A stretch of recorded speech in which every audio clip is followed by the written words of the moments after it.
The lineage of prophets is a chain that stretches from the dawn of creation, each link bound by the command of Allah to guide mankind.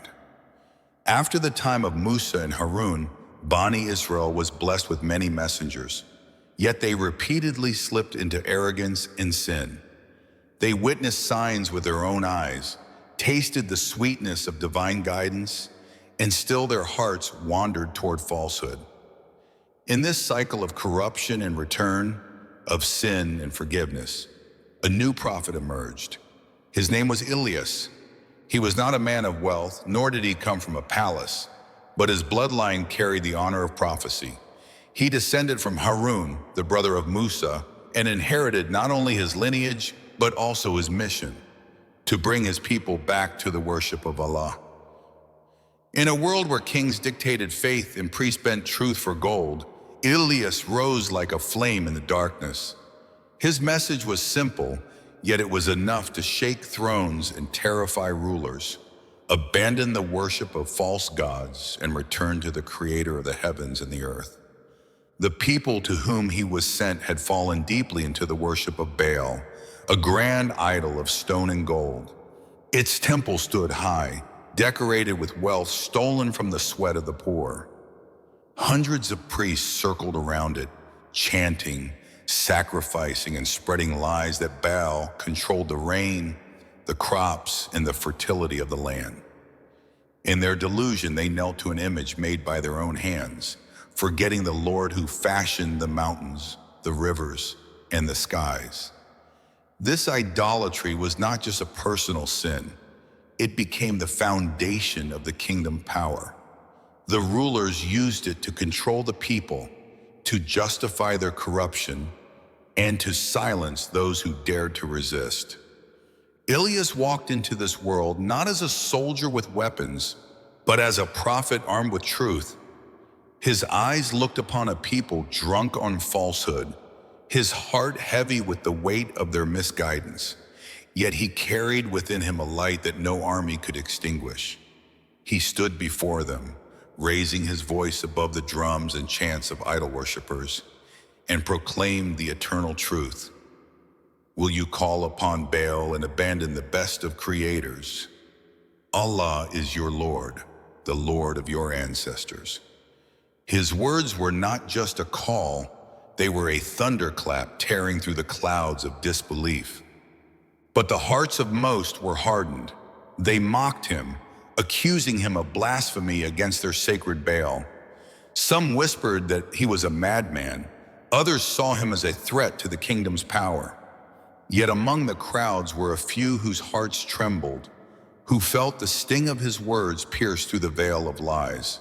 For them, his voice was not a disturbance, but a reminder, an echo of the truth buried deep within their souls. The rulers, however, would not allow their golden idol to be challenged. King Ahab and his queen Jezebel ruled with an iron fist, feeding off the power of Baal's priests. To them, Ilyas was more dangerous than an invading army. He threatened their authority, their wealth, and the illusion upon which they built their thrones. But Ilyas did not flinch.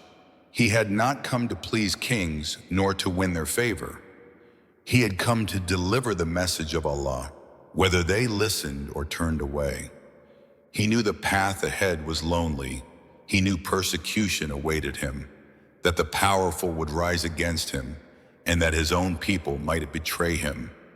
Yet within his chest burned a fire of certainty that Allah had chosen him, that his mission was truth, and that no force on earth could extinguish the call of Tawheed. The land was drowning in corruption, but a single voice of truth can split the darkness like lightning.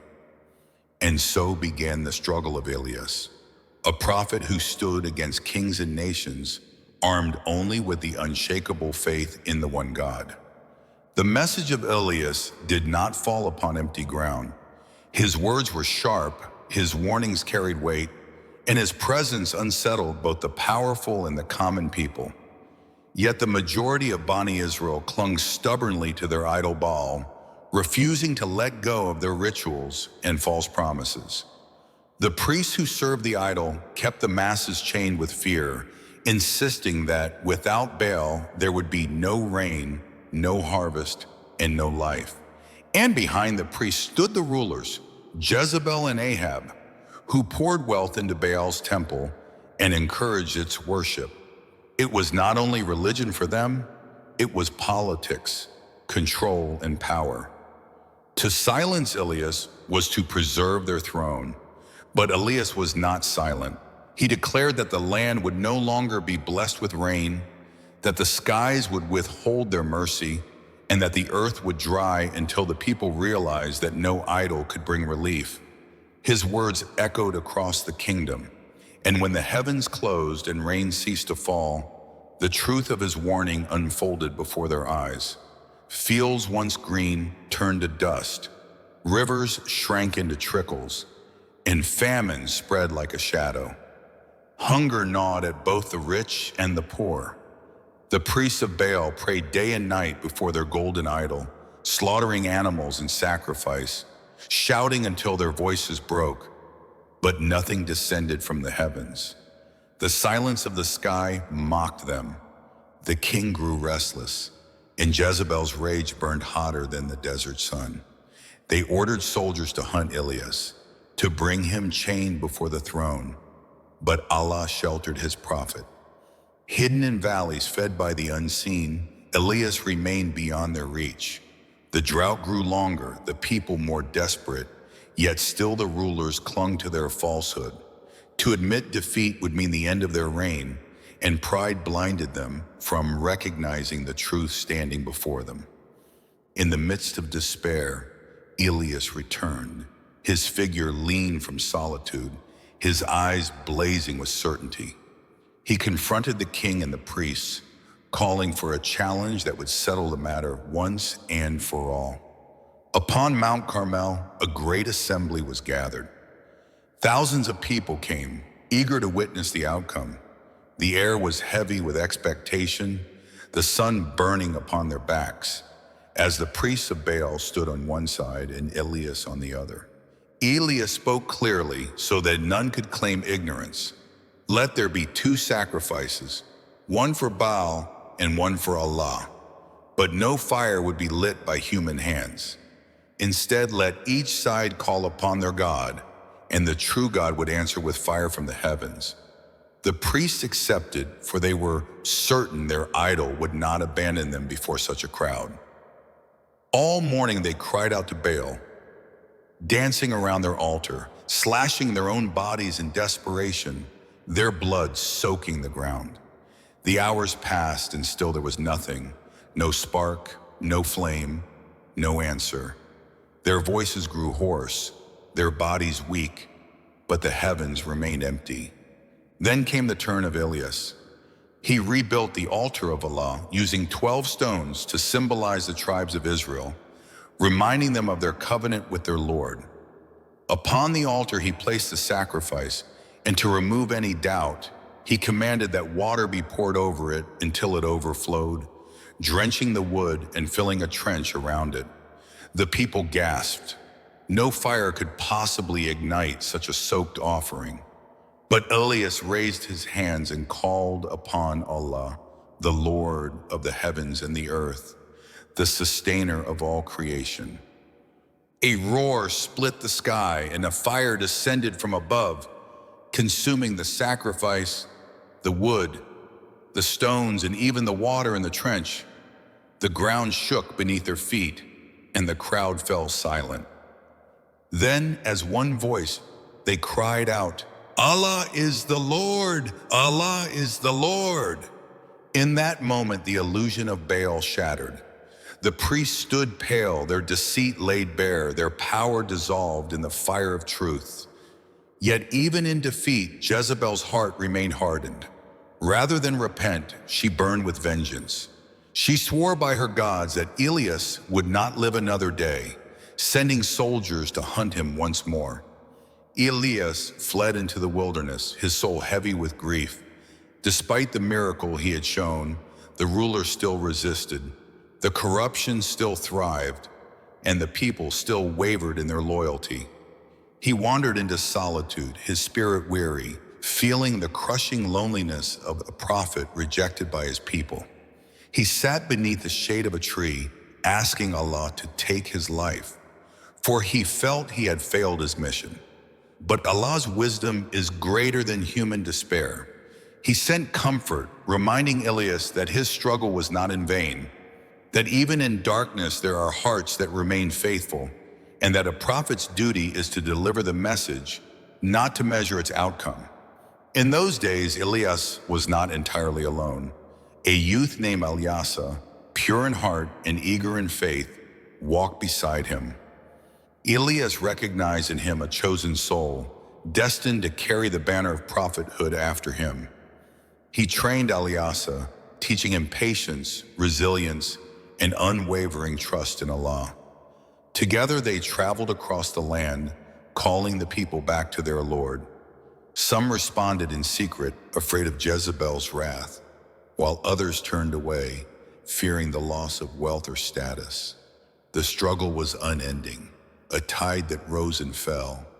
Yet Ilyas pressed forward with the fire of faith guiding his steps. The years passed, the drought ended by Allah's command, and life returned to the land, but the scars of disobedience remained. The story of Ilyas became etched in the hearts of those who witnessed his miracles and his courage, yet the test of loyalty was constant. For every soul that returned to Allah, many others slid back into heedlessness. Still, Ilyas stood firm, his voice echoing across valleys and mountains, calling his people to abandon falsehood and to cling to the eternal truth. And though the rulers tried to silence him, though armies were sent to hunt him, the flame of his mission never dimmed, for it was a flame kindled by Allah himself. The days of Ilyas grew long, and his hair, once dark and full, became streaked with the silver of age. His voice, though still firm, carried the weight of years filled with trials and endless rejection. Yet his eyes never lost the gleam of certainty, and his heart never wavered from the path of his Lord. He had endured the threats of kings and the wrath of Jezebel, the indifference of a people blinded by idols, and the crushing solitude of a prophet whose mission seemed ignored by the world. But within that loneliness, Allah continued to strengthen him, shaping his spirit like iron tempered in fire. His life was a tapestry of patience, of grief endured in silence, and of a love for his people that never dimmed even when they cursed his name. In those years, Ilyas stood closer to him than a shadow to a body. The youth had grown into a man, guided by Ilyas's wisdom and sharpened by the hardships of prophecy. His heart was pure, his faith unshakable, and his loyalty to Ilyas unwavering. Where Ilyas went, Ilyas followed. When Ilyas spoke, Ilyas listened with an open heart. The bond between them was more than teacher and student. It was a passing of light from one flame to another, ensuring that the fire of guidance would never be extinguished. But the world remained hostile. The people of Israel had seen the fire descend from the heavens, had watched their idol priests humiliated and powerless. Yet many returned to their false worship when fear faded and daily life resumed. Jezebel's grip on the throne remained iron, and her disdain for Ilyas grew fiercer with every passing year. She ruled with cruelty, ensuring that those who dared to follow the prophet in open defiance would pay with their lives. Still, small groups of believers gathered in secret, whispering prayers to Allah in caves, valleys, and homes hidden from the spies of the queen. Ilyas would visit them, bringing words of strength, reminding them that Allah sees all, that the oppression of tyrants is brief, and that truth will endure when falsehood crumbles into dust. His voice was like rain on their parched souls, and his presence was proof that Allah had not abandoned them. Yet each visit was a risk, and more than once soldiers came near, their torches lighting the night as they searched the valleys. Ilyas and Ilyas would slip away into the shadows, guided by Allah's hand, while the soldiers stumbled in confusion, unable to find what was right before their eyes. Years passed this way until the time came when Ilyas knew his mission was nearing its end. His body bore the marks of struggle, and his soul longed for the rest promised to those who fulfill their duty. One night, beneath a sky heavy with stars, Ilyas spoke to Ilyas as they sat by a small fire in the wilderness. His voice was soft, yet every word struck deep into Ilyas's heart. He told him that his journey as a prophet was complete, that the burden of guiding the people would soon rest on Ilyas's shoulders. He warned him of the weight of that responsibility, of the loneliness, the rejection, and the trials that would surely come. But he also told him of the sweetness that lies in patience, of the unseen armies of angels that stand beside those who call to truth, and of the eternal reward that awaits those who never abandon Allah. Ilyas listened with tears glistening in his eyes. His heart trembled at the thought of losing his master. But within that sorrow was also a fierce determination. He promised Ilyas that he would never falter, that he would carry the message with the same courage, and that he would endure whatever trials came with unwavering faith. Ilyas placed his hands on Ilyas's shoulders, looking into his eyes with the gaze of one who saw far beyond the moment. He prayed over him, asking Allah to grant him strength, wisdom, and patience greater than his own. Not long after, a day arrived that would forever be etched into the memory of Ilyas. The sky was clear, the sun high above, when Ilyas walked with him into an open field. There was a silence in the air, a stillness that felt unlike any other. Ilyas's steps were steady, his face serene, as though he already walked between the worlds of earth and heaven.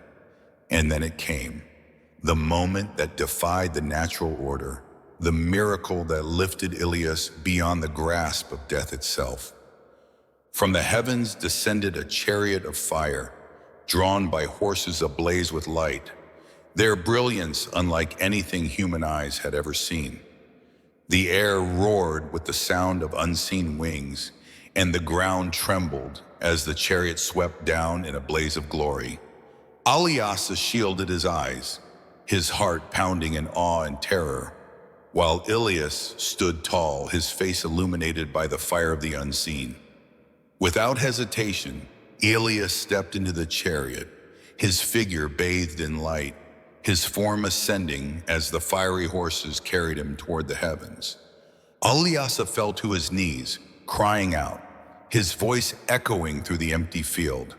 He reached toward the sky, but his master was beyond his grasp, rising higher and higher until he vanished into the brilliance above. The silence that followed was deafening, broken only by the sound of Ilyas's sobs. Yet even in his grief, a cloak lay at his feet, the cloak of Ilyas, left behind as a sign, a mantle of prophecy passed to the one chosen to continue the mission.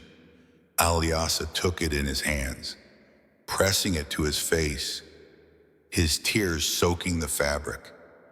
And in that moment he knew the fire of guidance now burned within him. From that day forward, Ilyas rose as a prophet to the people, carrying the message with the same resolve as his master.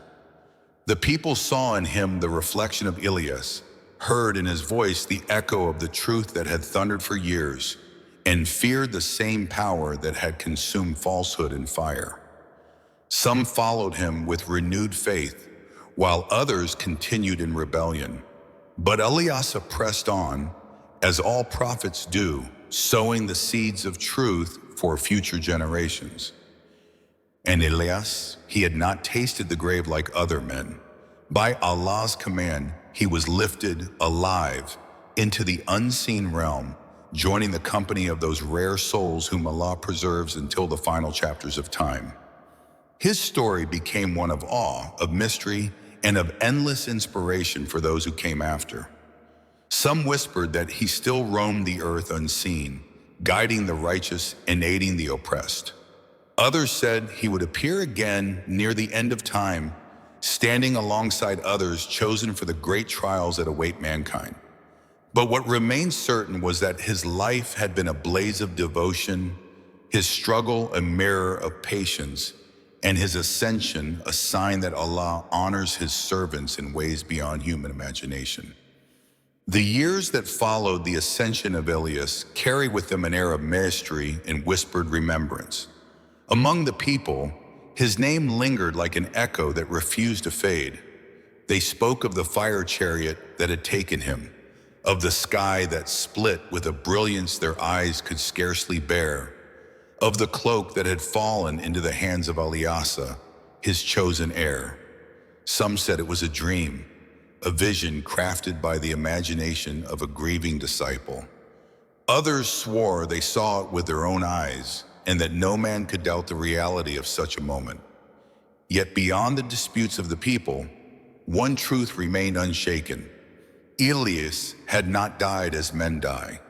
His body had not returned to the dust of the earth, and his spirit had not been bound to the silence of a grave. By the command of Allah, he had been lifted, preserved, and concealed from the eyes of ordinary men. Ilyas carried the mantle of prophecy with devotion, but his heart often turned to the memory of his master. He would stand beneath the stars on quiet nights, recalling the sound of Ilyas's voice, the wisdom of his counsel, the fire in his prayers, and the unyielding courage with which he faced kings and tyrants. When the trials of guiding a stubborn people weighed upon him, he would grip the cloak of Ilyas tightly, feeling in its fabric the lingering strength of the one who had worn it. He knew that though his master was gone from sight, he was not lost, for Allah does not abandon those whom he has chosen. Among the righteous, the belief took root that Ilyas had been granted a station similar to Idris before him, lifted alive into the unseen realm by the will of Allah.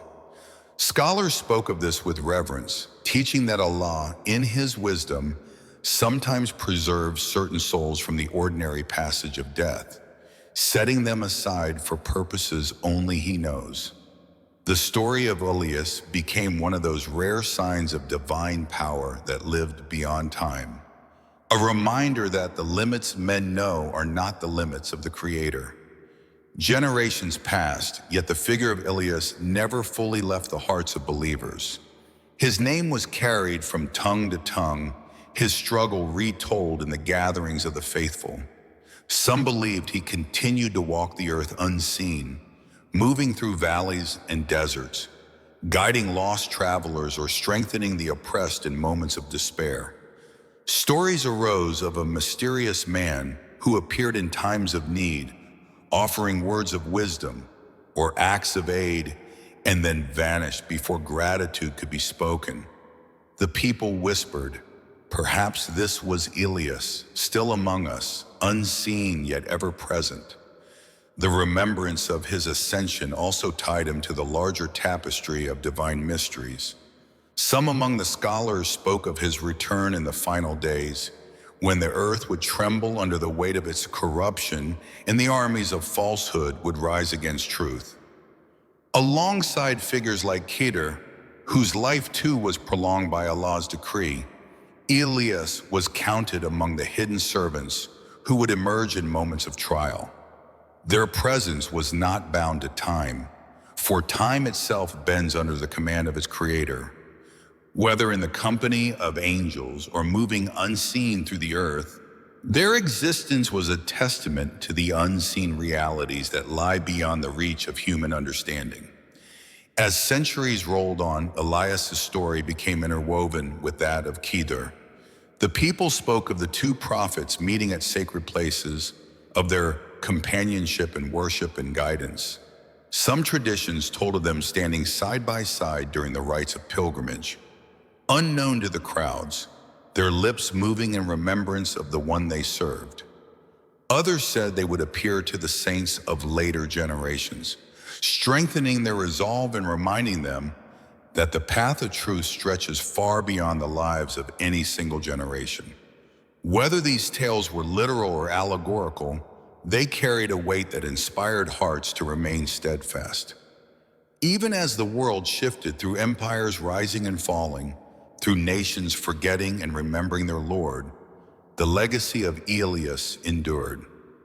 His confrontation with Jezebel and the idolaters stood as a lesson that truth does not bow before the power of thrones.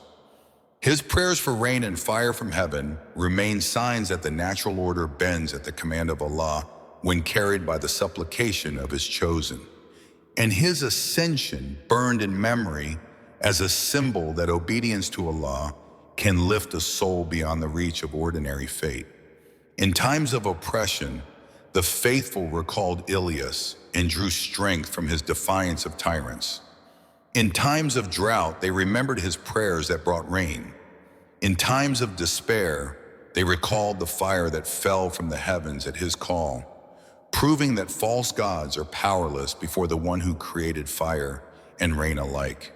And in times of grief, they remembered that Allah had preserved him from death, reminding them that the end of a life is not the end of the story, for with Allah lies the unseen, where death itself is subject to His command. Thus, the chapters of Ilyas's life extended far beyond his years on earth. His presence lingered in the unseen, his influence continued through Ilyas and the prophets who came after, and his name remained a spark in the hearts of those who sought courage in the face of darkness. The story of his ascension was not merely a miracle to be marveled at, but a sign woven into the eternal fabric of faith, pointing always to the boundless power of Allah and the enduring legacy of those who submit wholly to Him.